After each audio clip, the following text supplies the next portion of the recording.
walang problema. Dagdag ko pong hirap ay sobrang stricto po ng naging employer ko sa Hong Kong. At minsan ay di na din nakakakain sa oras at di na po ako nakakatulog sa pagod. At sa tuwing day off ko, para kung ayaw ko nang bumalik sa kanilang bahay. But God is good po na talaga dahil nakilala ko po si Yahweh Shaddai noong June 18, 1995. Habang nakikinig po ako ng mga praising songs at nang magtok po si Brother Ralphie de los Reyes, di ko po alam kung anong nararamdaman ko noon. Parang may humaplo sa akin na para akong pinagaling.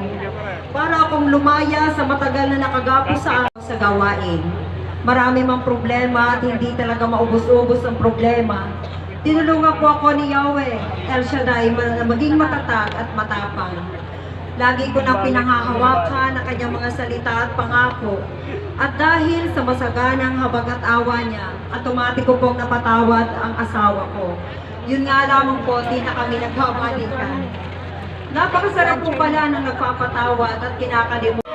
Good morning mga guys! Nandito na tayo sa uling. Tapos na kami sa aming and nalipas na rin ang aming oil supply. Ngayon nag-aantay na kami ng palabas ng mga tao para mga Mike.